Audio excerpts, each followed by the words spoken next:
যত্নের অভাবে কত কিছুই না নষ্ট হয়ে যায়। হ্যালো গাইজ, আমি সুপর্ণা তোমাদের সাথে একটা নতুন ভিডিও নিয়ে চলে এসেছি। তো দেখো, আজকের হচ্ছে শনিবার। আজকে সারাদিন কী কী করবো তোমাদের সাথে ছোট্ট করে শেয়ার করব। তো দেখো, আজকে যেহেতু স্যাটারডে, আজকের বরের ছুটি, তো ও সকাল সকাল বেরিয়ে গেছে একটা ইম্পর্টেন্ট কাজে। ঠিক আছে, ছুটির দিনে বুঝতেই পারছো অনেক কাজ থাকে।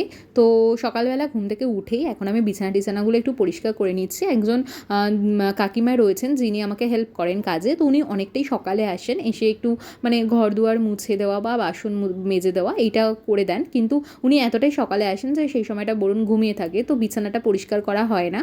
তো তাই ও বেরিয়ে যাওয়ার পরে আমি ভাবলাম যে না, আগে বিছানাটা পরিষ্কার করে নিই, কারণ বিছানাটা নোংরা থাকলে একদম ভালোই লাগে না।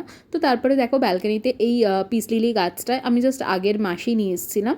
তো এইটা না মানে খুব ডিরেক্ট সানলাইট পড়লে মানে গাছের পাতাগুলো কেমন একটা হলুদ হলুদ হয়ে যায়। তো এটা আমি ইনডোরেই রাখি, কিন্তু মাঝে মাঝে আজকে যেহেতু এমনিতেই মেঘলা ওয়েদার রয়েছে, তাই ভাবলাম যে একটুখানি ব্যালকানিতে বসাই, একটু হাওয়া বাতাসও লাগবে।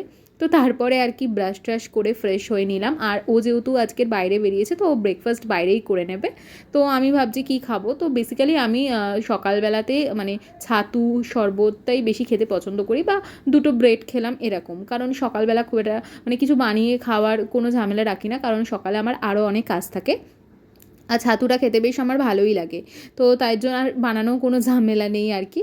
তো তাই জন্য ছাতুটাই হচ্ছে আমার বেস্ট। তো দেখো, একটুখানি ছাতুর শরবত বানিয়ে নিলাম, আর বানিয়ে এখন এটাই বসে বসে খাবো। তো তারপর সমস্ত বাকি কাজগুলো সারাটা সপ্তাহ হুড়ো পাটা করেই আর কি কেটে যায়, যেহেতু ওর অফিস থাকে, সকালে রান্নাবান্না করতে হয়, অনেক কাজ থাকে।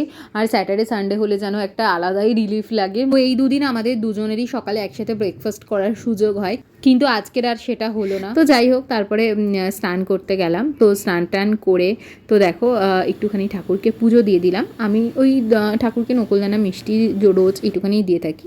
তারপরে আজকে কী কী লাঞ্চে মেনু রান্না করেছি তোমাদেরকে দেখাই। আজকে করেছি ভাত, তারপরে এখানে করেছি লেবু ডাল। আমি জানি না এটা কেমন হবে খেতে। তো গন্ধরাজ লেবু দিয়েই অ্যাকচুয়ালি দেখলাম ইউটিউবে আছে, কিন্তু গন্ধরাজ লেবু আমার বাড়িতে ছিল না বলে আমি বড় সাইজের পাতি লেবু দিয়েই করেছি। তারপরে করেছি হচ্ছে পোস্ত। আজকে যেহেতু নিরামিষ, তো অনেকেই ভাববে যে মুসুর ডাল কেন খাচ্ছি। নিরামিষ আমরা ডিম মাছ মাংসটা খাই না, বাকি আর অত কিছু মানতে পারি না। আর এখানে হচ্ছে ঢ্যাঁড়সের তরকারি।